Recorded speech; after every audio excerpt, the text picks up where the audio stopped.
Council Committee meeting. Again, we appreciate everyone being here tonight. We have a full packed agenda, and I will warn everyone around 10 till 6, you're going to start to see the Travelers Rest wrestling team. We're going to keep them in the lobby, but there's a lot of them, and we're going to do a proclamation for them. So if you want to stick around for that, they're adorable. I don't know if they would appreciate being called adorable, but they are, and I will talk about them until they get here, and then they're cool and hip. But again, appreciate everyone being here, and we will kick off with our Public Works Committee, Chair Lane. I call to order the Public Works Committee. Present are myself, Grant Bumgarner, and Sherry Mira. Do I have a motion to approve the March 9th Public Works Committee minutes? Motion to approve. Second. All in favor? Okay. Director Tate, I think you got. Good evening. Just a couple of highlights I'd like to bring out here.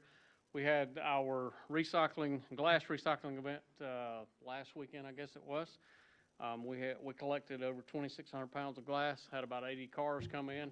This was a little bit off from the last two, but I think it was due of the close proximity. We were about 5 weeks between the events. Hopefully going into the event from now on, we can do one a quarter, and I feel like we'll still be able to collect a full load and have 100, 125 cars come through. The same day, we also had the free shred event, partnered with the Chamber of Commerce. They collected over 700 pounds of paper and had 148 cars come through that event.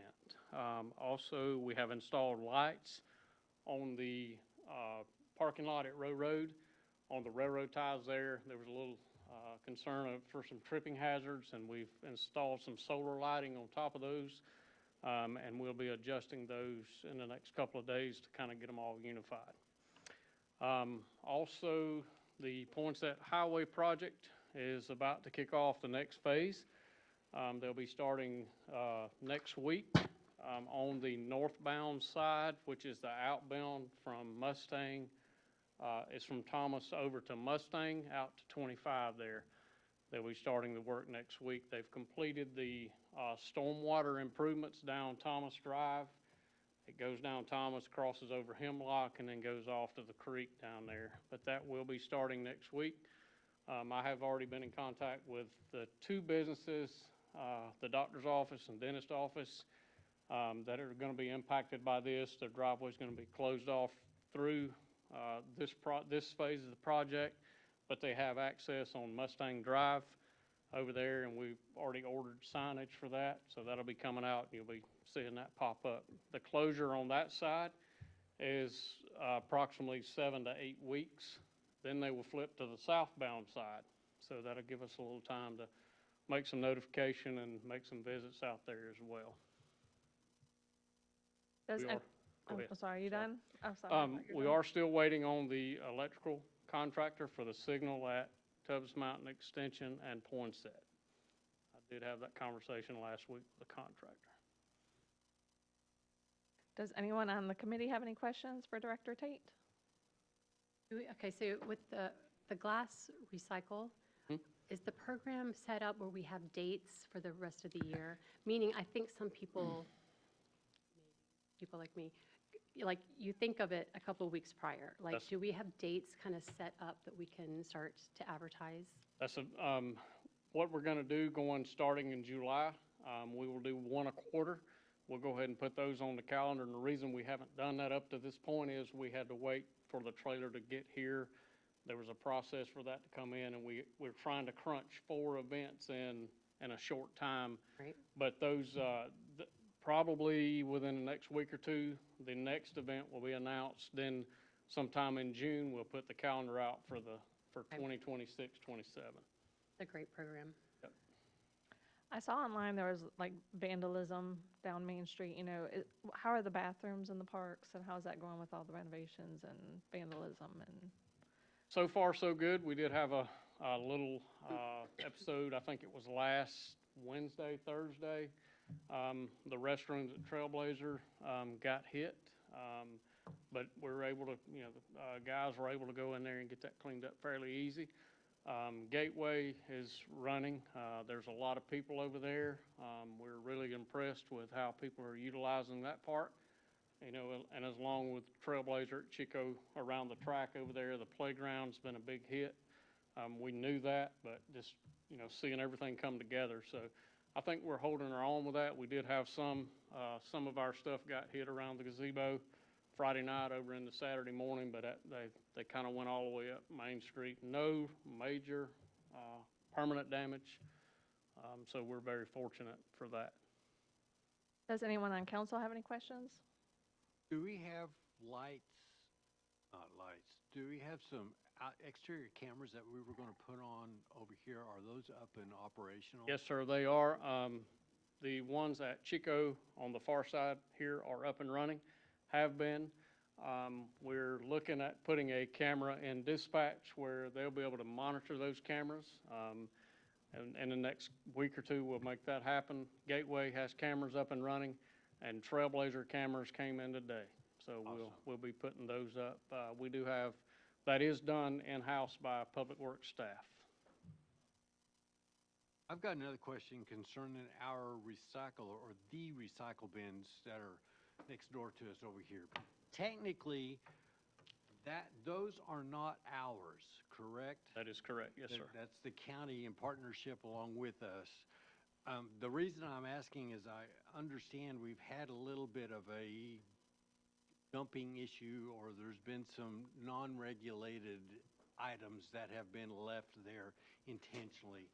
That what do we do in that circumstance? We, I think the thing that you're maybe making reference to there is the tires that was left over there a couple of weeks ago. We got notification of that. I contacted the county, and they're there every day. They have someone coming through there kind of tidying things up. We go in and out, we see that. If we do see that, we notify the county. The county owns the recycle containers, and they also own the property that the recycle containers are on. And, you know, the city's contribution to that is we kind of monitor that as we can. And, you know, we make notification to them. They've always been very responsive, but those get emptied daily. And that's a high volume, high traffic area over there, but they do police that, you know, every day. Well, I was just concerned to make sure that they were being responsive. That's a word that I was looking for. That's good, as long as they're being that and we're not, quote, stuck with it, so to speak. They may not respond back directly immediately to what we're asking, but we can see the results that they have gotten our notification. Any other questions? I just have to say, you and your team just do a phenomenal job, so thank you for that. Thank you. I couldn't do it without those guys. You have a great team. Do I have a motion to adjourn? So moved. Second? Thank you. Thank you. Thank you, Philip. And for our guests, I should have mentioned this at the beginning. So this is committee night, and so this is where we go through all our committees together. We're all here together, but it's nice to hear everything, but then you have your individual chairs running the committee. And then next week is when we have the official formal yay and nay meeting. Okay, now we move into our Public Safety Committee. Chair Byers. I call to order the Public Safety Committee meeting. Present are myself, Shanice Chris, Lisa Lane, Cheryl Garniero, and John Campbell. Do we have a motion to approve the public safety minutes from March 9th? Motion to approve. Second? Oh, sorry, just kidding, Cheryl's not here. Okay, we had a motion. Do we have a second? Okay, thank you. Chief, do you have anything that you'd like to highlight on the police report for us? Oh, yes, I do. Just want to especially like to highlight when we have community training events.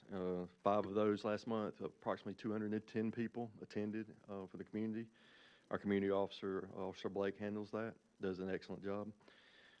As far as officers and dispatchers, our entire department, we had 456 training hours last month. So we still doing a lot of training. I do have one person at the academy that graduates April 24th. So we're looking on getting Mr. Copeland back, and I'll make sure and bring him in. We have one person that starts tomorrow. That's a new hire, and I only have one position right now open up after that. So we're being very selective and trying to select the best individuals that fit the city of Travelers Rest. So we're Shannon and I really talk about those individuals and discuss those, trying to be very selective, so. Other than that, I did want to mention the gentleman that brought up the traffic study from Lumpkin. So we do have the results for the traffic study. I have been in talks with Director Tate, and I'm going to get with Shannon this week, and we'll discuss the next steps in that, what we need to do for that proposal or that request that he had. So we're going to talk about that, and we'll have more information to come that, so we're on top of that, so. Compared to March last year, I don't know how it compares to February of this year, but it looked like Walmart arrests were up a little bit. Yeah, looks like from shopping arrests we're up. We only had 2 last year, 6 this year, which is still a low number compared to the past. I do know that there was an employee there that was charged too for some theft there also. So some of that's in-house that's occurring too. Unfortunately for them, having to deal with that. But yeah, so we had a few there. I'm gonna watch that closely and see if that number drops. If not, then I'll get with them and see if they have a new loss prevention person or something. They might be. So I'll keep an eye on that though. Thank you. Does anyone on the committee have questions for Chief Ford? Anyone on council? No? Okay. Well, thank you so much. It's good to see Thank you you. guys.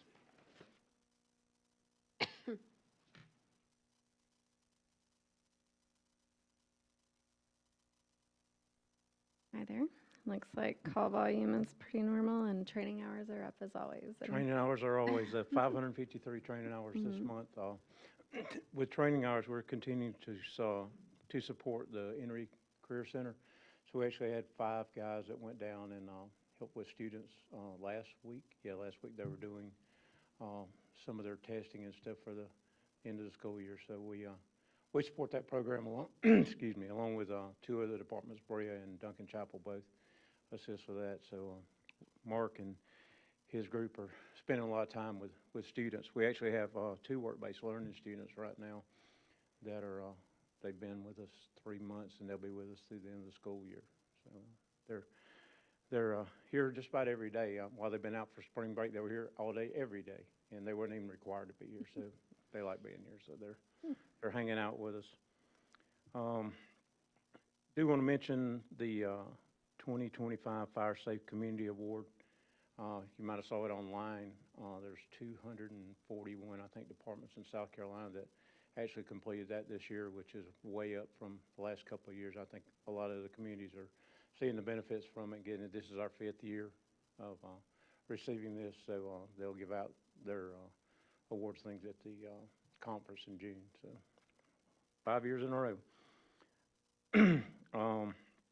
I want to invite all y'all Wednesday at lunchtime, 12 o'clock. The Police and Fire Foundation is doing their annual, they do it quarterly, awards. So it'll be at the fire station at 12 o'clock. If any of you are loose and want to come, they'll have barbecue and we'll do the awards. That's about, we're fully staffed now. So Wendy still got one, but we're fully staffed for today. Good. Does anyone on the committee have questions for Chief? Anyone on council? All right, thank you. Thank you. Okay, you all have seen the report for the permits and court. Shannon, is there anything that you'd like to highlight for us? Chair Byers, thank you. I would just say that we're kind of holding steady right at that 30,000 mark. We're up a little bit on our inspections performed. We're seeing a couple neighborhoods coming online, so we should see these numbers continue to increase. Thank you. Does anyone on committee have questions? Anyone on council? Okay, motion to adjourn. Motion to adjourn. Second. Thank you, Kelly. Planning and Development Committee Chair James. I call to order the Planning and Development Committee. Present are myself, John Campbell, Kelly Byers, Shanice Chris, and Grant Baumgartner. Do I hear a motion to approve the March 9th, 2026 Planning and Development minutes? Motion to approve. Second. Director Martin, will you please give us a review of the March Planning and Development Sure, you have reports? my report in front of you. 2 things I want to mention that are very exciting. We have let all the contracts for the fitness court coming up, and we were able to get some shade. So it took some maneuvering dollars around, and we got some things that were taken care of. Philip helped us out on the water fountain.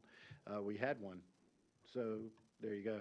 And so that helped out a lot in being able to get the dollars together. It's going to be the same kind of shade that is out at the playground here. It will cover the seating area.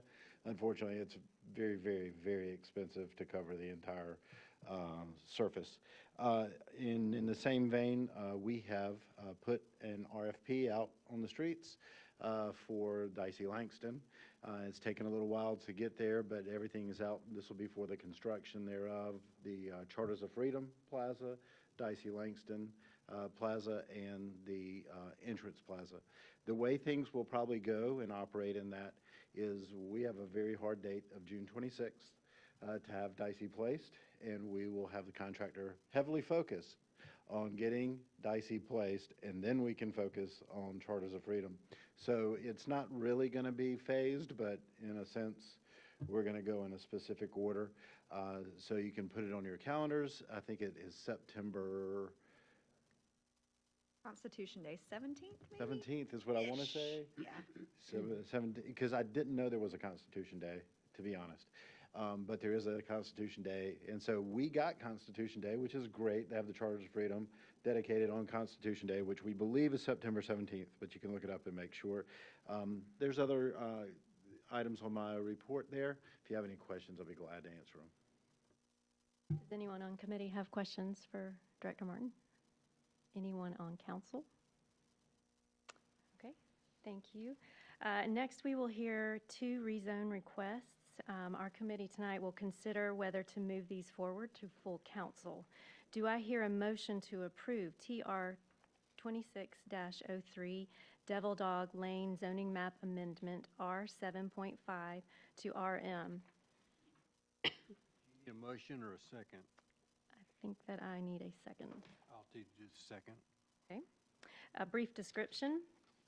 The requested zoning map amendment would allow the development of 36 apartment units, which will benefit the extension of sewer to benefit the subject parcels. The Planning Commission has recommended approval. Does anyone on the committee have questions? I would like to just hear again, and so the public knows as well, what is it currently zoned? What does that mean versus what does this new zoning mean?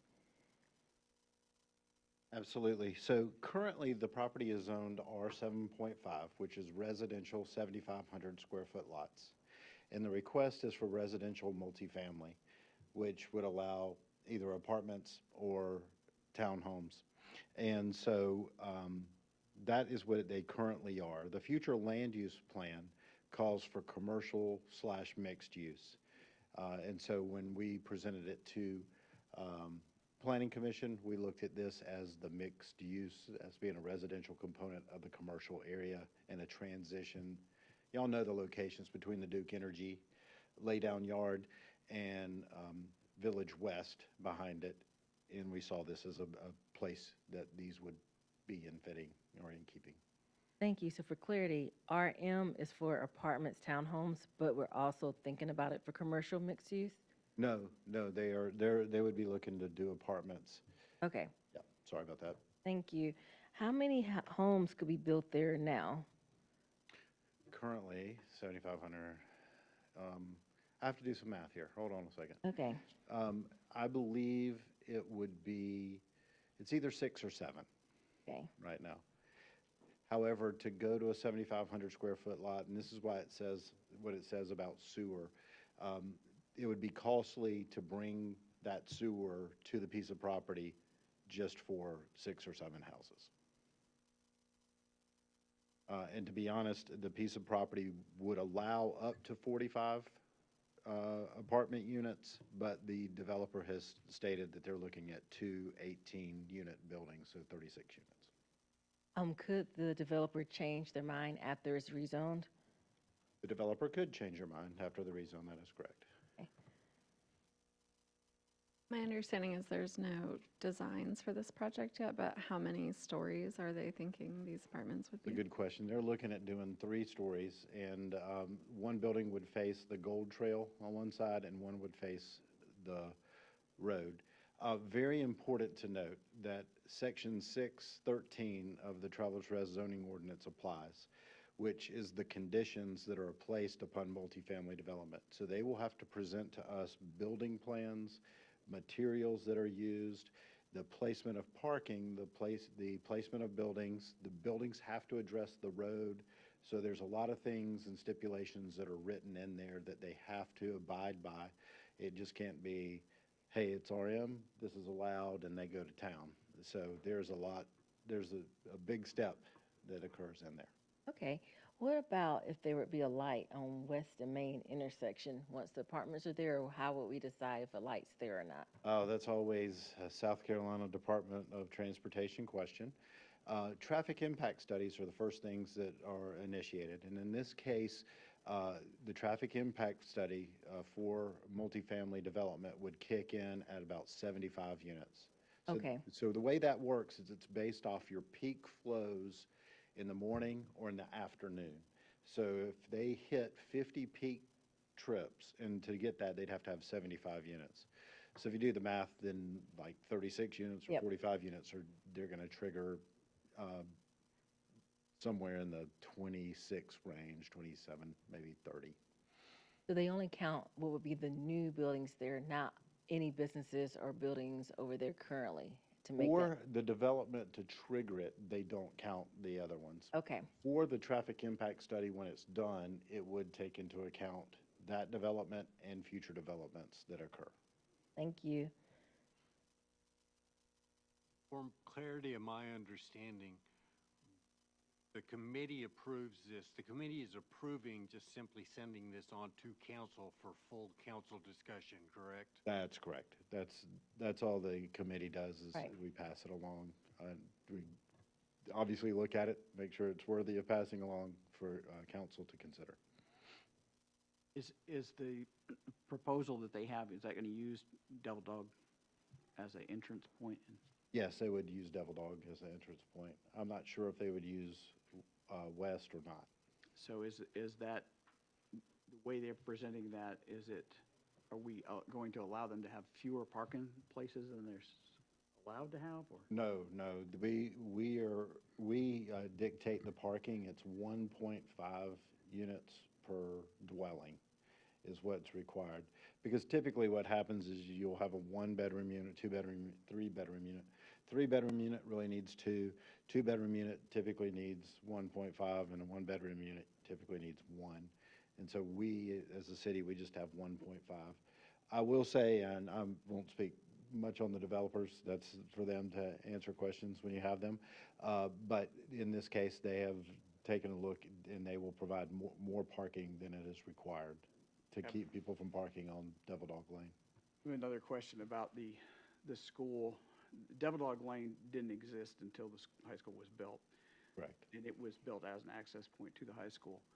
And that's 99.9% of the use of that city street. So is there any kind of easement or agreement with the school over the use of that? It is not. Devil Dog Lane is a city street, belongs to the city of Travelers Rest. What is taken into account, if it was the primary access point to the high school, it'd be very much a different situation. What it does provide is it provides bus access to the high school and access to the athletic fields. And that isn't for everybody who's visiting or going to a game. That is just for officials, buses, and athletes. Other use is student drivers coming out of there. They come out of the high school, they come out of the high school lot that comes to Main Street. Except when the gate's closed. And that's when the school's, like, at night. But anyway. Yeah, that would be athletic use. The other thing that I want to throw out there for you is that the use of the cul-de-sac is the closest point to the school for people who are not allowed on the school property. So when you go over there in the afternoon, when you see people parking in the cul-de-sac, those are the people that are not allowed on school property, more than likely. I haven't questioned people out there, but that's where they park. So for instance, if you were carrying a weapon, you're not allowed on school property. If you have a order of protection or something against you, that's where they park, and their students come out to that point. So it's a risky cul-de-sac. That out there is, And the other thing about protocol, so with the Yes. building plans, is that approved by the planning commission or would it come back before council or approved through offices? it's approved by staff. Okay. Yep. Any more questions from committee? All right, I'll open it up to full council. Anyone have questions? Jay, you might not know the answer to this, but I'm curious on the developer side. Is there a reason why they didn't do townhomes or why they didn't do flexible design? Is it just kind of their I'm not sure. I Okay. believe they just, so this, the developer is Nick Frangina. Okay. He did the townhomes out on Hawkins, exactly right. And he has done a similar project across from Eastside High School in Brushy Creek recently. And so that would be the idea of what he is trying to accomplish. And I believe Eric Vinson's working with them, providing some consultation, and decided that they would look Okay. at this. I know how much you love flexible review, and so I was curious why you didn't, I'm just kidding, push them for that. But I think the word apartments Yep. makes me nervous, and so I assume residents too. I don't know how we discuss that, but 3 stories for that area. Do you have like a idea? Because it's kind of, if it was 3 stories on Main Street, I think it would feel different because it's kind of in that hole. How do you kind of see like the eye line and, I don't know, from your design standpoint, do you see any issues there? I don't know that I would have any issues there. Basically, one of the items they have to abide by in 613 is they can't, if there was 1-story buildings beside them, to go to a 3-story building would be a drastic change. Okay. And so going from a 2-story that's beside them to a 3-story probably is not that drastic of a change. So that's, yeah. And then if you, will talk through the sewer piece again. So you're saying it would be less advantageous for them to have 6 or 7 houses? So it's, So sewer is available in West Road right now. And Okay. has not been brought to all the properties because they're not adjacent to West Road. And so if you know the property on the corner, the one residence that's on that property is kind of as you start up the hill at the back of the property at the high point, because they can get into the sewer. In order to get into the sewer, they've got to bring it up into the site, and it just costs money okay, to bring it in. And it would make the ability to build houses less affordable. then they'd have to do septic tank, right? So then you would have more They space? could apply for Okay. a septic tank. That would be Metropolitan Sewer Subdistrict's call. In the middle of the city, I don't know that Metropolitan would They'd allow want you to them- tap into it? Yes. Okay, which makes sense. Okay, great, thank you. And let me ask you, so the main entrance to the apartments would be on Devil Dog Lane. I believe it would be. Is there going to be a second one? Because typically, do we not I, require 2? yeah, I'm not sure. I can't speak to, they may have one on West. I'm not sure.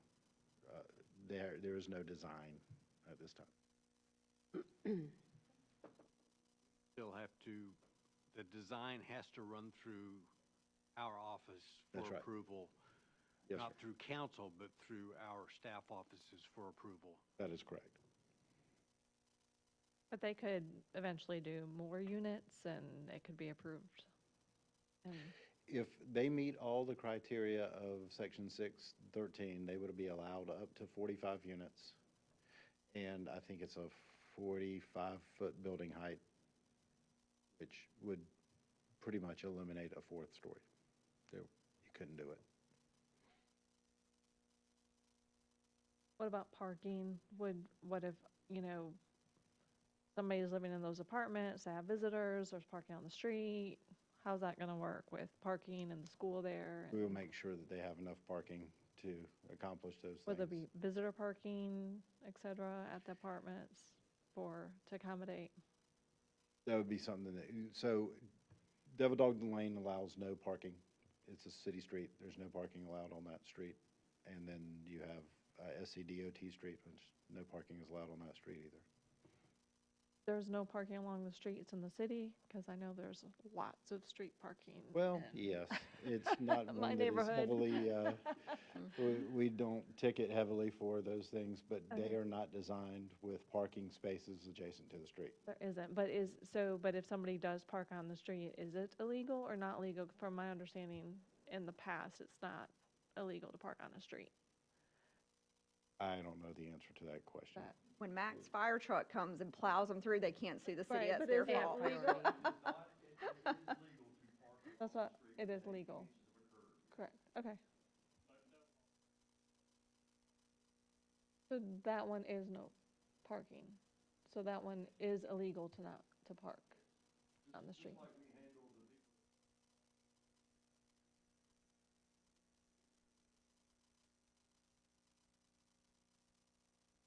Double log lane does not pass straight through into.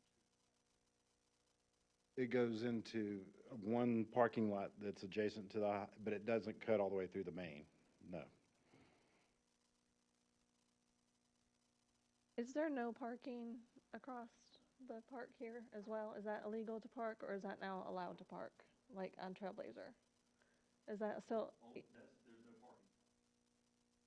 Okay. There are no signs On Trailblazer? on Trailblazer.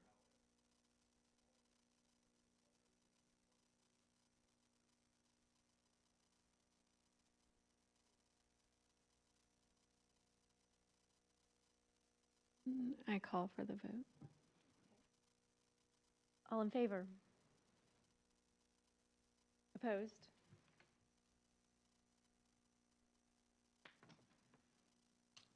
All right, next, I make a motion to approve TR 26-04, 314 North Main zoning map amendment R10 to R7.5.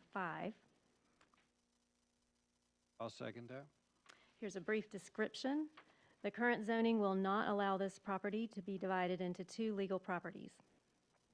This requested zoning amendment will allow the property to be divided into two legal properties, subject to the property's 15,000 square foot minimum. The Planning Commission has recommended approval. Does anyone have questions on committee?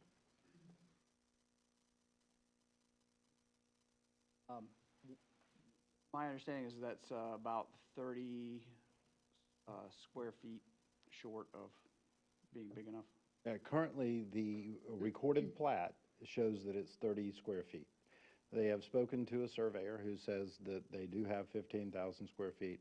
One of the conditions of the approval, and this is very important, is that there's 15,000 square foot on that lot and that it's a recorded plat that says so. Where are they going to get the 30 square feet? Well, the way surveys work, you have a very, the whole philosophy of surveying here. Basically, it's in rights of way and that sort of thing. And so basically, when they do a recorded plat that they can sign off on, if the property can be there, I mean, it can fluctuate plus or minus. 30 square feet, does that belong to somebody else now? No, they would not be taking anybody's property. Or in this neighborhood? No. There will be no taking of property. So for a recorded plat to go through, that would have to be submitted to me for review first. And so if I saw any change in the direction of a meets and bounds to accomplish it, that would not, and a surveyor can't sign off. I mean, he would have to have his seal on it, and so it has to be legal.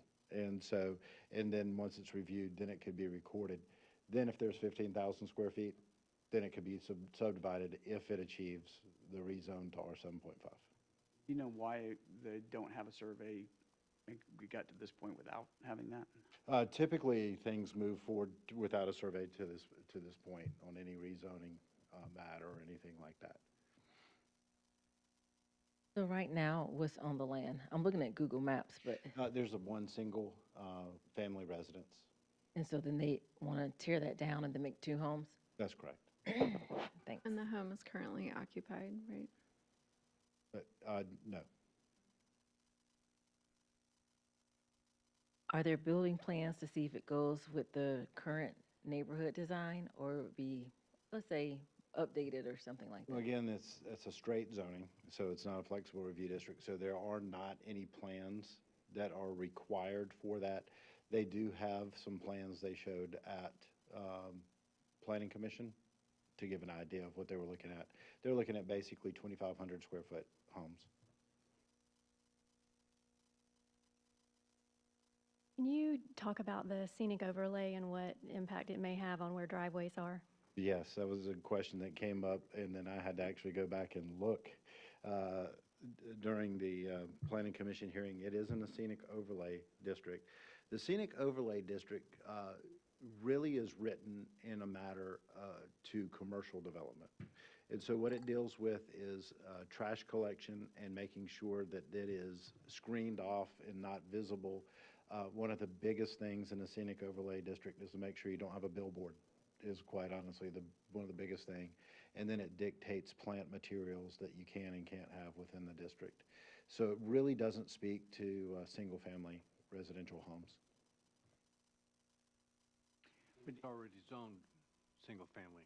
It is currently Yes, sir. residential 10,000 square foot lots, and they're looking for residential 7,500 square foot lots. Providing they can get the correct That is right. recorded plat. Both of those driveways are going to have to be on Paris View, correct? They're not going to be able to put them on Main? They already have a drive on Main, and they should be able to keep that. I am not sure if they could get a second one on Main or not. That's a SCDOT street, so they govern the encroachment on that. So, but one would be off Paris View at minimum. And the mature trees that are there, those would have to come down, or what is it? I am not sure that they have any plans for taking trees down. I'm not sure how those plans will affect trees on the site. Anyone on council have questions?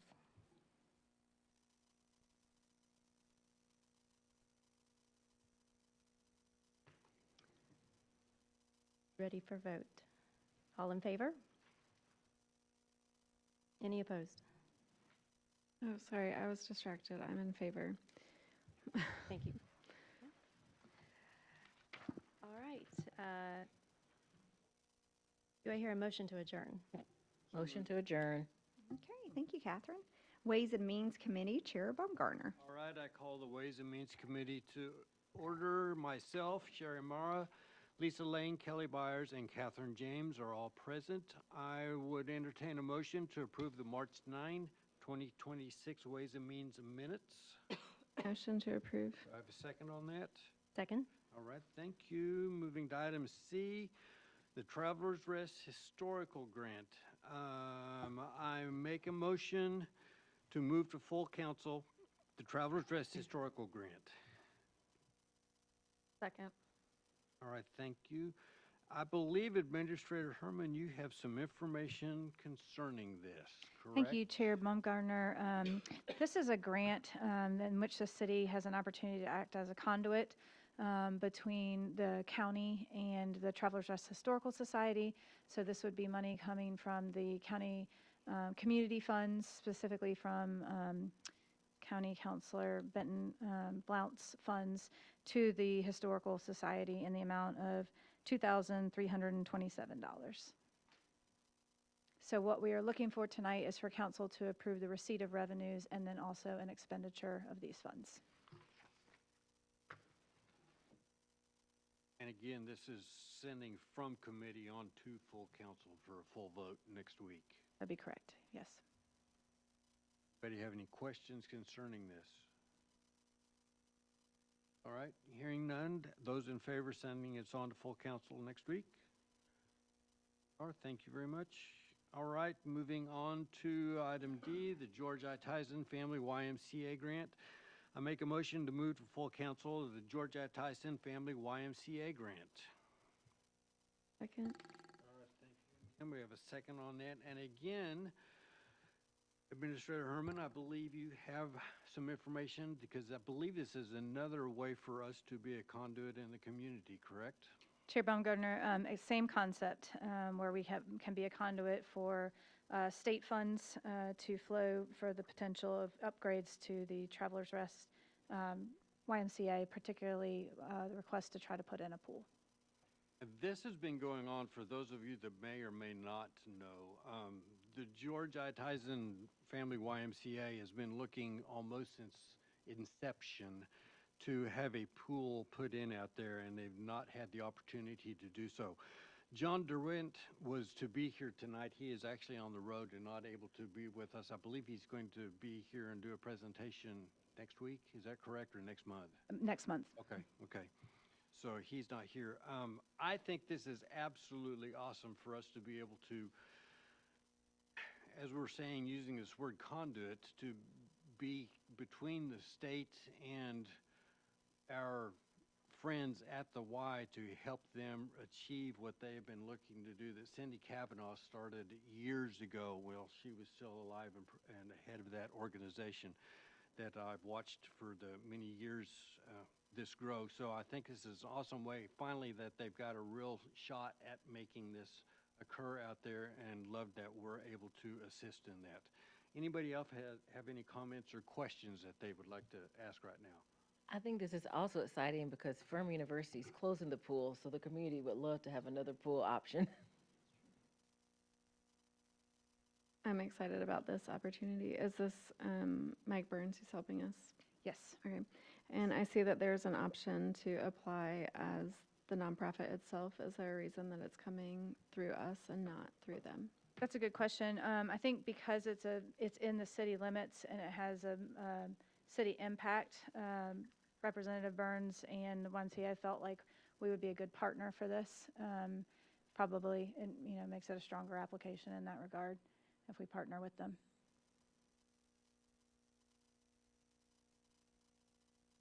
Any other questions right now? All right, those in favor of moving this on to full council? There we are. Thank you very much. We've got that. Okay. That is all that I have. I hear a motion to adjourn. Motion. Thank Second. you both. Okay, old business, we have none. New business, if it's agreeable to council, we'll hold off on our wrestling team and let our Seaman Whiteside Park Master Plan guys go ahead and come on up. We appreciate you all being here. Thanks for bringing out the whole team to hang out with us tonight.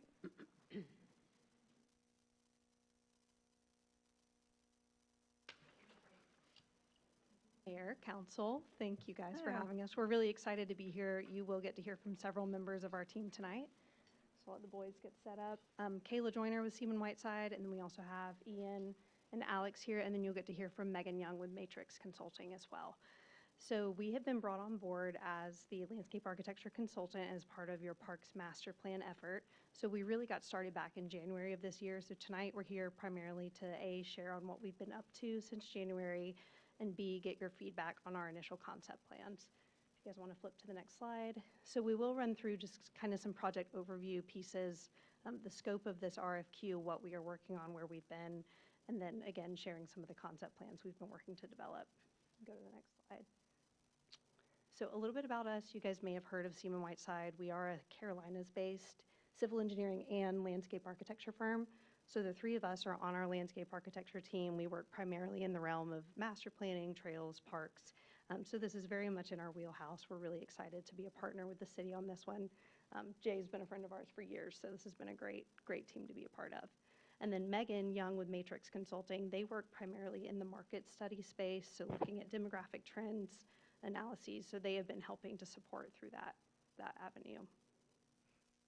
And then just a quick overview on project scope. As you guys are probably all aware, this RFQ was released back in the fall, and it exists to evaluate 5 existing parks, 2 of which were brought onto the city recently, so Trailblazer and Gateway, your new additions, and then looking also at Athens Spring and the Tubbs Mountain Tract. So our role in all of this has really been to start an evaluation process just to see where these parks stand, what they might need, and then start proposing plans to help you guys get really into the next 10 years of what these parks could look like.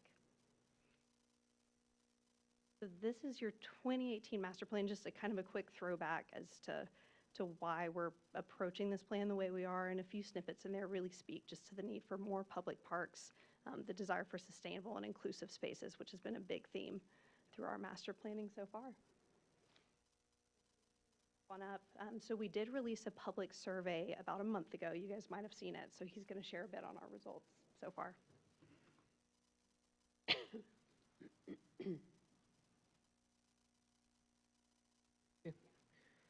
So we began the process in January by getting familiar with the sites, conducting site visits, and compiling an inventory analysis of existing conditions. We also met with city staff to understand some programming needs and maintenance concerns. Between March and April, we had a public engagement period with a public survey that garnered over 600 responses. We took this amazing feedback we received from the survey and city staff, and we went to the drawing board to develop conceptual site plans for each site. This is where we are right now in the process and what we will be focusing on today. Next slide. So now we'll have Megan Young with Matrix Consulting Group explain some of her process regarding the inventory and assessment of park maintenance and operations and field uses in the parks for this project. And with me tonight is my colleague Anna. She lives in Greenville as well, so I made her come.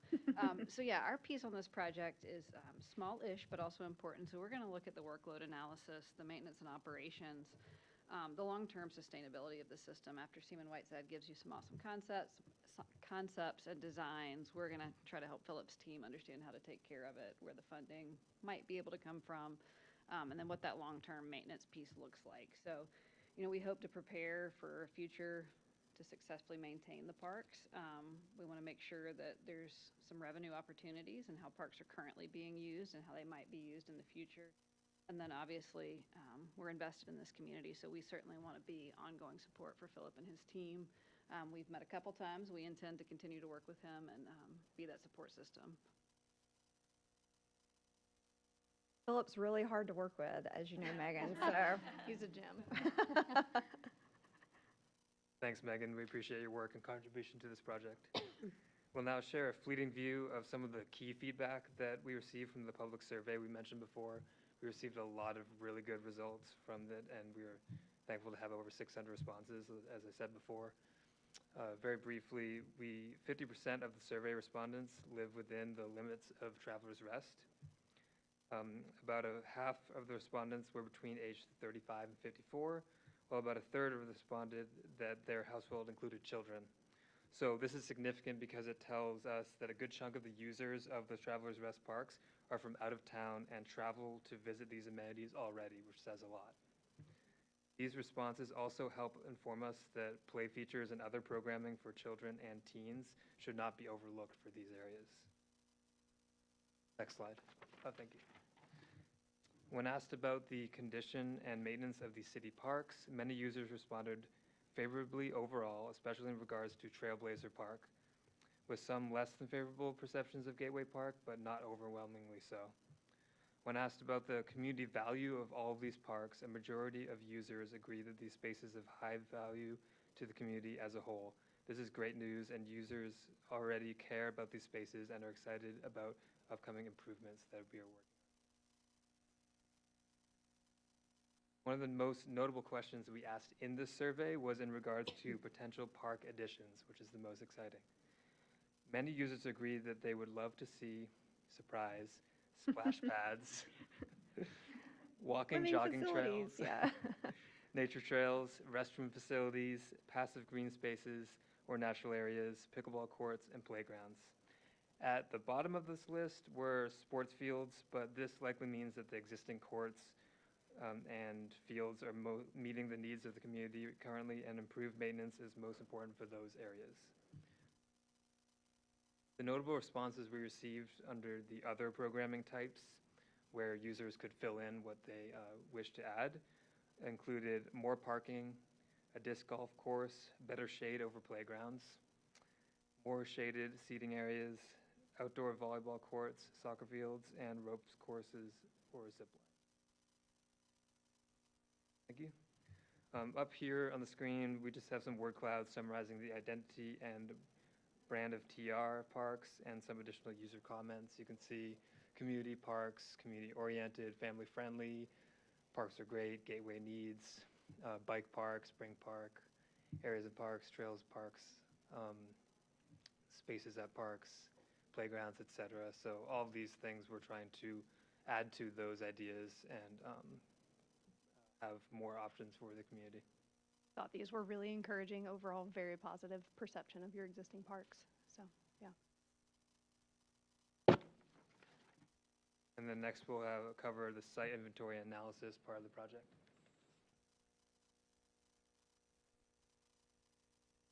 All right, so this was a graphic we put together, kind of showing how all the parks link together, because it's important to think about it as like part of a system rather than individual sites.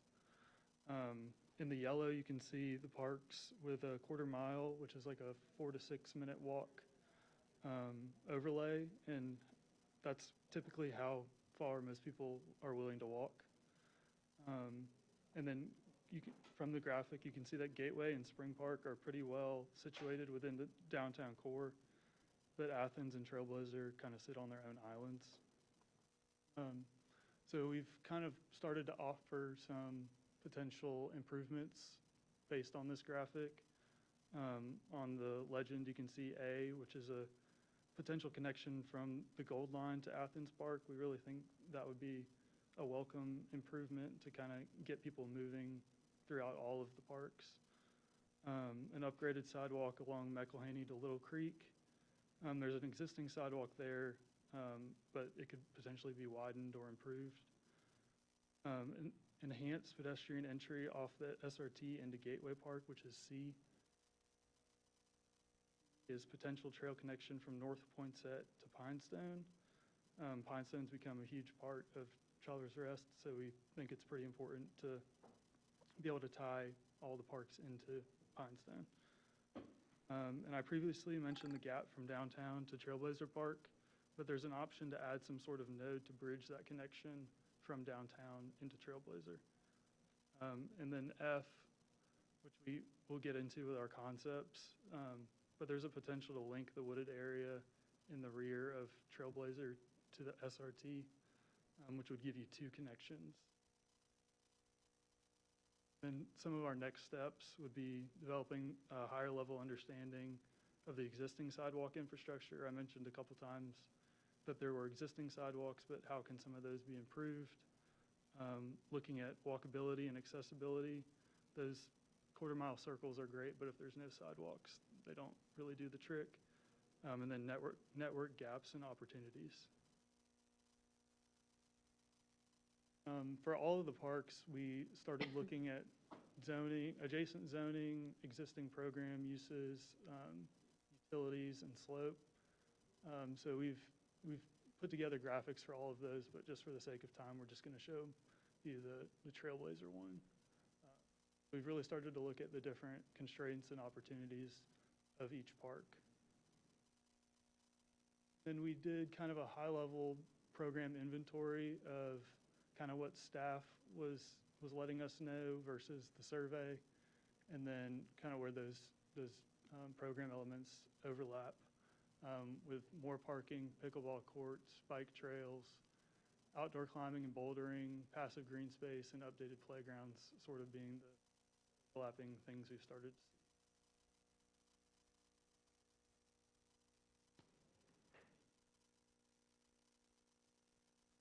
So we're going to dive into some of the conceptual site plans, and I do understand this will be a lot to digest in a short period of time, so just know we'll make sure these graphics make their way to you after the fact, and we'll provide our contact info as well if you guys have additional feedback. But for the sake of time, we'll run through them and hit the high points. Take it away, Ian. And also, Ian, don't think that you have to rush. I'll probably just pause, bring in the wrestling team, and then continue, because this is pretty important to us. So all that to say, like, you take your time. You'll be good. That's great. Yeah. Thank you. You're welcome.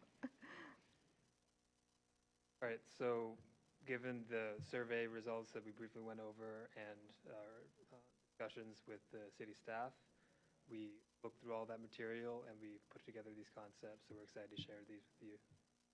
So for Trailblazer Park, our proposed improvements in a conceptual stage as of now revolve around expanding parking and access to lower portions of the site and the trails, an improved hardscape trail connecting the new southern trailhead to Trailblazer Park's central programming. Will provide a more formalized access point to the beloved bike trails found at Trailblazer Park.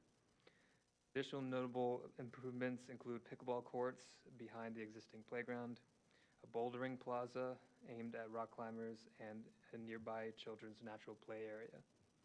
The mountain bike trails would also see an addition of a central trail hub offering a gathering and orientation point for bike users, and our goal is to not overly impact the existing trails.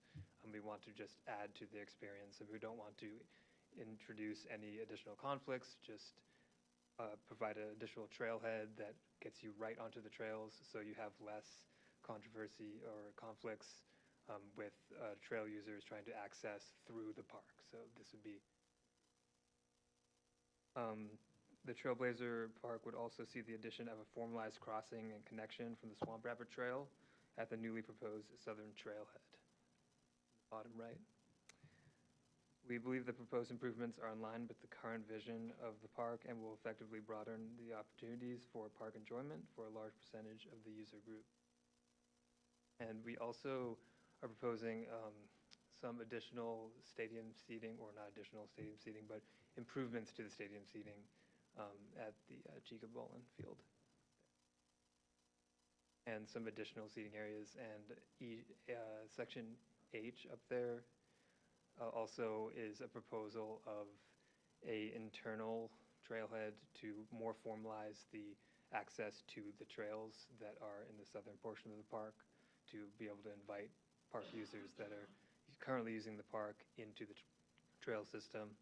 And the main blue line there, there's the thicker blue arrow, that would be like a hardscape trail to formalize that, and we'd have reduced grades to be more ADA compliant there.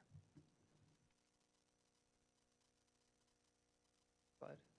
Is it okay Y'all if we will- pause here? yeah, I was about to say, we Yeah, might I think pause we- after each we have park them if all kind of lined up. y'all are ready for the Yeah, wrestling will team. somebody grab our wrestling team out there? That'd be very helpful. Thank you guys so much for being accommodating to us.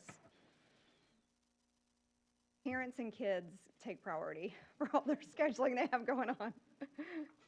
Dinner time. Yeah, no, they're probably like, hurry up, get there. Yeah.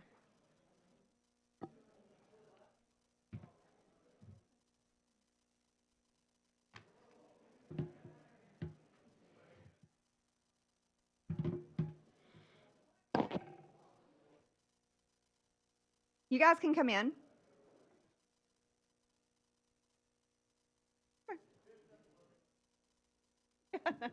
Come on in.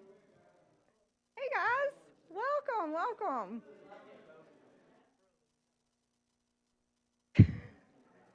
Come on in, guys. Thank you for waiting. Hello. Nice to see you. You might get run over. You better be careful. You can come sit up here with us. You don't want that. Welcome. Come on in, guys. Yeah. Yeah, some people might have to stand along the side. Whenever the wrestling team comes to town, this is the most audience we ever have. So thank you for being here. Come on in. Yeah, the resolution, oh, there it is. Yeah, I got it. Hey guys, welcome.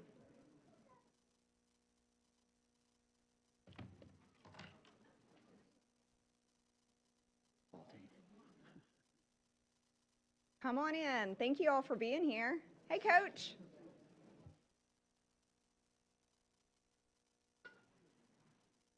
Hello, hello. Come on in, get comfortable.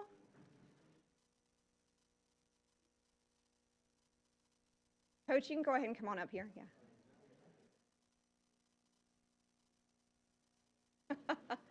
And bring your assistant coaches. I know how much they love to come on up.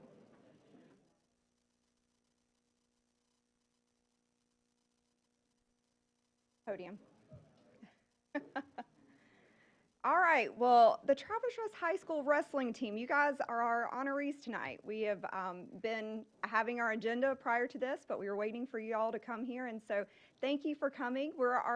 I'm your mayor, Mayor Brandy Amadon, and this is our Travelers Rest City Council, and every year we look forward to getting to honor you guys, and it really is our biggest crowd, and so we all knew the wrestling team was coming to town. So thank you for that. I'll say a few words, and then Coach, if you want to talk a little too. I was talking to a friend of mine this morning. I said, well, the wrestling team's coming to city council and we're going to do a proclamation. She goes, oh, well, do like the baseball team come and the football team come? I'm like, no, the wrestling team comes because Coach Ted is so passionate about you guys.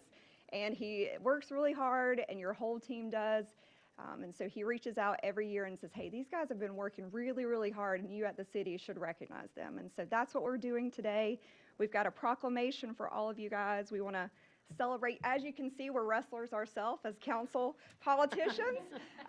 But we don't get a lot of the inside knowledge of what you guys are doing. And so this is a really cool opportunity to brag on yourselves. And a proclamation is, you guys are going to get a copy of this. This is your official declaration from the city, and just to say that we're proud of you guys as Devil Dogs. So Coach, you want to introduce your team and say a few words? Yeah, they're all around us. They're here. They're here. I just want to say thank you for having us out. We are, I guess, one of the only sports that does, push for this kind of promotion.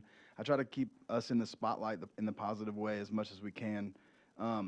Wrestling is kind of an understated sport. It's not like a high-profit sport that you would see on ESPN unless the national finals are going on. And so to characterize sport as being, wrestling as being a very hard and difficult sport to do, there's not a whole lot of, praise and the, ESPN, ESPYs and all that stuff. So anytime we can get a chance to spotlight the hard and challenging sport that these kids participate in is something I want to do. So I want to try to keep it short because I think last year I was up here for a little while. But thank you for having us. Oh, you're welcome anytime. Also, I will say that Coach, you go by Coach Ted? How do they call you? Coach Henderson. Coach Henderson. He also emails me or messages me once a month and says, hey, we need a wrestling complex here in Travelers Rest. We Can you do. make that happen? And so if we have like millions of dollars lying around, we'll see what we can do to make that happen. But again, thank you to the parents. I know you guys do all the hard work and make sure that they go to practice and do the things, but it's nice to celebrate you all tonight. So we have an official proclamation, and I'll give this to Coach to give you all your individual ones. And so, again, this as the city just celebrating you guys.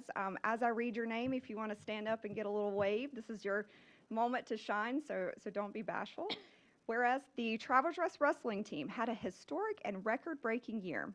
Overall, individual wrestlers on the team achieved a total of 565 varsity level wins.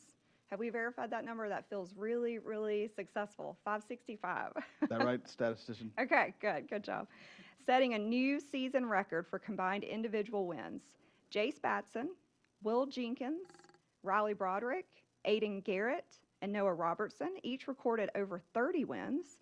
Aiden Hicks and Isaiah Simmons each surpassed 40 wins, while Jack McLeese, Tim Simmons, and Styles Stevens each reached the 50-win mark, leading the team with outstanding performances. The Travelers Rest wrestling team also finished second in the state duels tournament, as well as second in the individual state tournament team standings, capping off a historic season. And the varsity duels team completed a record-breaking dual team season with 34 record and won 5th conference championship in the last 6 seasons. The team had 10 all-region wrestlers: Lorick, Styles, Isaiah, Tim, John, Jackson, Aiden, Will, David, and Noah. The team qualified 13 wrestlers for state tournament, a new record. Lorick, Styles, Isaiah, Tim, Jace, John, Jackson, Aiden, Will, Riley, Aiden, David, and Noah. The team had 8 semifinalists: Styles, Tim, John, Jackson, Aiden, Will, Riley, and Noah. The team had 6 all-state wrestlers: Styles, Tim, Jackson, Will, Riley, and Noah.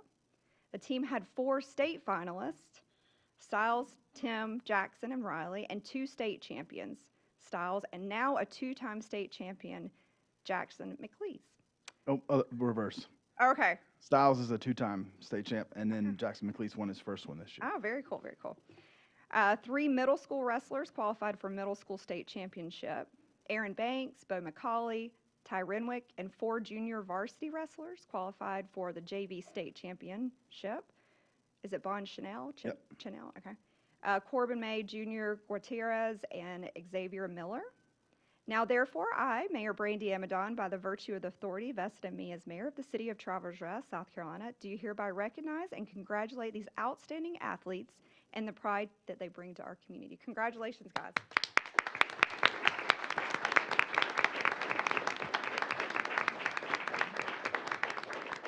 Now, if we want to try to get a picture, right? So, Shanice, where should we line them all up? You always line them up here. Okay, I think all you guys need to come up here so we can get a nice picture of council, if that's cool. Yeah, we need proof that you showed up. I'm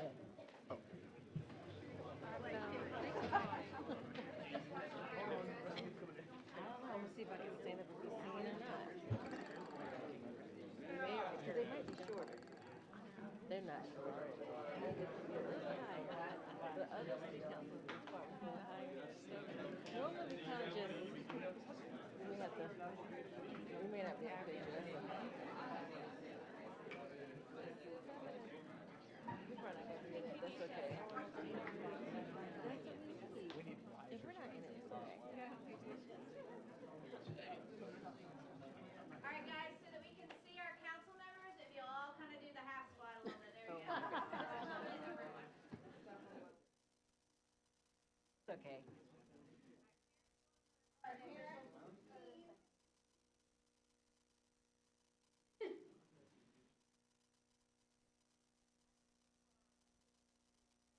If you need a break, stand up, but otherwise, I need you guys to go down lower. I really can't see the council. All right, 3, 2,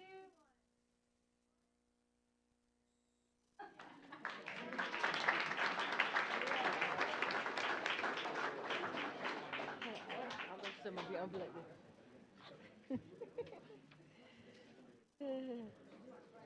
So funny. The pictures are always. That was hilarious.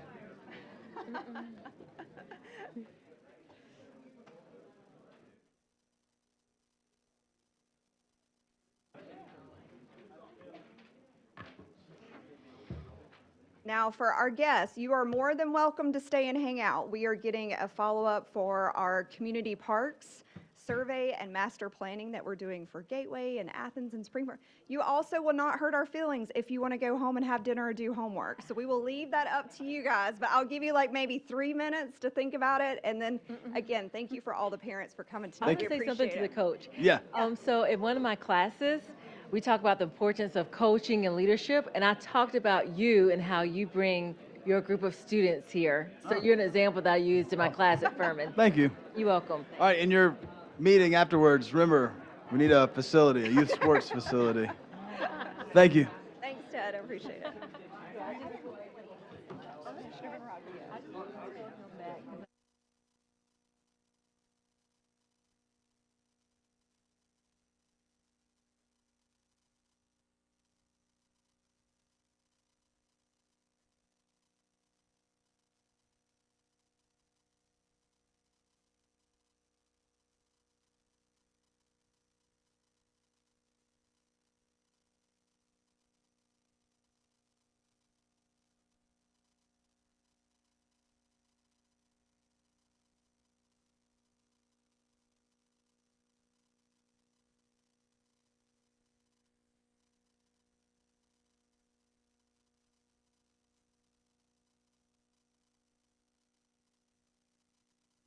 Couldn't think of a better way to be interrupted. That's true, that's We'll see true, if yeah. Our coworkers believe us when we tell them.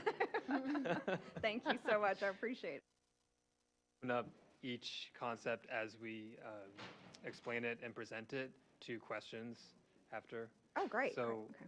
this is your time to offer up some questions and we can do Is our this best the to long answer them. dramatic pause where then you want us to give you some feedback? Yes, Okay, yeah, great, definitely. great. I just wanted to say a couple of things. One, thank you guys for this. It really is probably the most important thing that we all on council think about besides the growth conversation. But thank you for all your hard work and thinking about our parks. And I'll open up to council. Any initial thoughts or questions? Oh, if I could say this, I think what's nice when you guys present, we shouldn't be super shocked by anything that you say. So it's nice kind of come, yes, we're all on the same page. We have those same feelings. So the surveys were really helpful. But again, open it up to council. Anyone have any initial thoughts? Well, I really like it in that connectivity piece, and we really see some parks are more used than other parks. Well, Athens Park, how can we get more people to use that space? Because we did get a pickleball court there. Trying to figure that out. So we will present on Athens Park a little later. Okay, I would like great. to keep it to questions on each park that we present, and then we'll move to the next park. Oh, so So Trailblazer Park we'll right take now. questions on Trailblazer Park now, and then we'll speak to each park. But that after is a this great thing. point. Athens needs Right. some love from a connectivity standpoint. It's Yes. something we're planning to address. And also, when you go back through the survey results for Athens, we feel that we may not have received all of the feedback from that community in the survey particular. So there were talks of reaching out to the community. Following up and- to that neighborhood specifically. Yeah, following up Yeah. later on to get more of a representation too. That would be good. Any questions on the Trailblazer? Can I confirm the comment that was made earlier of people typically are only willing to walk a quarter mile? Was that to parks or? So that's to that's any based on a lot destination? of just walkability studies. Typically, that's the threshold we see people willing to like park and walk to a restaurant or quote unquote commute to another park via foot. Not a hard and fast rule, but when we look at where there might be gaps in sidewalks or things that could be inhibiting people from walking from park to park, usually a quarter mile is the standard we'd look at. I think demographic would be willing to walk a lot. So you guys are unique in that way, which is a good Good. thing. So. And as Jay would add to this, like he told us before, is that if you have nodes along your trails or walking paths that attract people towards the nodes and then to another node, you're more likely to get improved foot traffic on those paths too into the park. Is there a way to educate the public in a good way of like the distance between, City Hall and downtown? Because I mean, I didn't realize it was so close, until Shannon told us last month.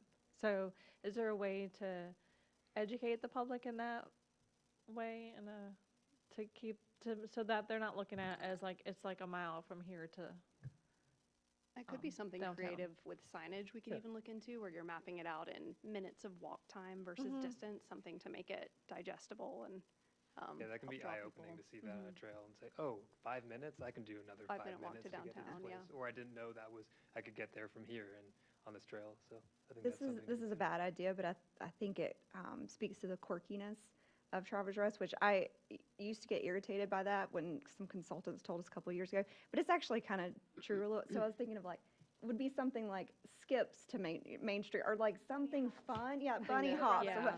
So like when you're giving us ideas, I want the stuff that's like a little cheesy because I think it speaks to us a little bit. But I like that on the creative ways to kind of tell people. Is this list according to priority, like A through J, or is that just how you did it? Is that according So to where you think the the- priorities are? The order Mhm. of the points that we presented is really proximity to the new proposed trailhead. So if you look at it, A is the parking for the trailhead, and then it goes B, C, D, just to walk you through the design. Can I ask, the pickleball community is a very passionate group of humans. And so I think if we had a pickleballer in here, they'd be like, we want a pickleball court in every spot in Travelers Rest. So, and this might come with the other pieces to it, but when you thought about, I'm sure that's normal for you guys. I don't know. I assume like they're they're good Popularity of advocates. pickleball. Yes, yeah. So is this, you're like, hey, this is the location that's best suited for pickleball, or did you have any thoughts around that? I think that'll be one of the first questions I get when people see this. So as far as the park goes, Mhm. like which park has it? So Yeah. Trailblazer, we propose pickleball. Gateway, we're also proposing pickleball. Okay. So So where hit it in the a couple space spots. allowed, or where, and as you see, as we get to Spring Park, clearly there was no pickleball promoted there because of the master plan that already existed. Great. Where we were able to, we were proposing it because of the Great, great, thank I would like to know more about the Bouldering Plaza and Natural Play area. Right? So the Bouldering Plaza, as shown here, it's a very conceptual idea. It would have to be further studied as far as how we approach it. There is significant grade in that particular area, so it would take some site visits and additional surveying to understand how we approach it there. However, I can explain a little bit how it could be done in a flat area.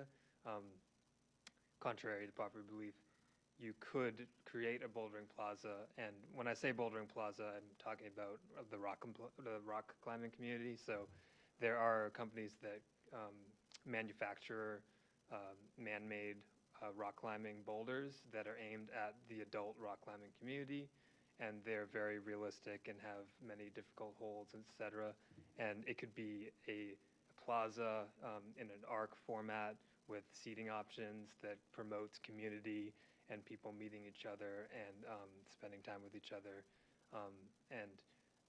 Rock climbing, and so there's a bouldering gym that is actually in the same building as us. And whenever I see people using this bouldering gym, I note that how good a community it is, how it brings people together, and it brings people together that might not otherwise meet each other. And so I think it'd be a really impactful thing to include this into Trailblazer Park, and it really fits in with the identity of Travelers Rest, and the interest in the survey shows to that too. So. I That like was that too, something Kelly. that came up a lot, I think, in the survey and even discussions with staff as a need that's been expressed. And back to the kind of quirky vibe of TR, I think it really does fit just the outdoorsy nature of the area. So that's something we can provide more precedent imagery on in the next iteration, just to show different ways that that can look. But yeah, I think Ian explained it well, essentially like a seating courtyard with some climbing panels installed to kind of create that. You can sit passively or you can engage in the recreation of that space. And this would be in, if the location adjusts slightly from where we show, the intent of it would to be a wooded plaza. So it would be retaining all or as much as possible mature trees in the vicinity to have that wooded tranquility kind of feel, and it would not be open in any way. It would be shaded and in a safe way too. But that's the natural way it would go, and it would likely involve very limited amount of like hardscape materials in the plaza itself, just some edging if as necessary and as safely done too. Is this something that would be revenue generating? The idea as so stands now would be no. I think that would add to the community aspect of it more. You'd get more usership if you didn't, but of course that is up It's a for discussion discussion. to have Yeah. with staff, yeah. I think it would be a That's fair. really cool asset to propose a bouldering plaza like this because for that exact reason, as to for that it would not cost to go out to it. So, like I said, it's up to for decision. Anything else on Trailblazer? I see that the mountain trails, the bike trails, are these already currently, some of these are already currently on that property, correct? All of those are existing. Yep. And so that's another thing that when I had been to the Trailblazer Park several times, and not having lived in Travelers Rest, I did not know they existed.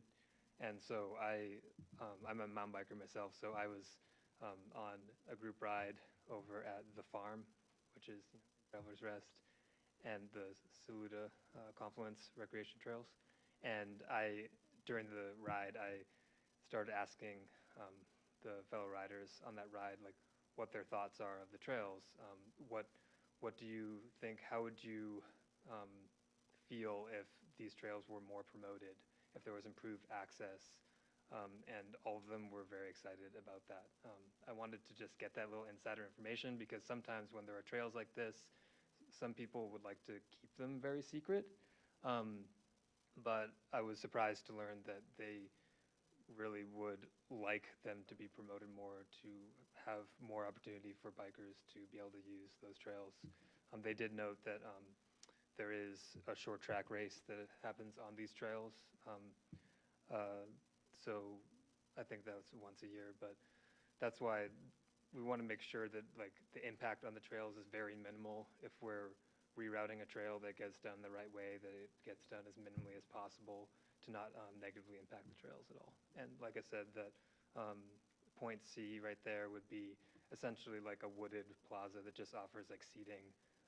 It's pretty common these days for mountain bike trails to have like a little seating area in the center of the trail system for people to group up on a group ride. You could, if you get like separated, you can meet up with others there and wait for your other riders and also meet people too. Could you explain E a little bit? Is that for little, small children, or what's the? Oh, so E, all right, so that is the nature play area. So nature play usually is much less vertical than like traditional playgrounds. So it would be different features than is currently shown at the existing playground at the park. These features typically, they can be locally sourced, like they could be logs that are found on site that are relocated and properly mounted in place with foundations, et cetera, so they're safe.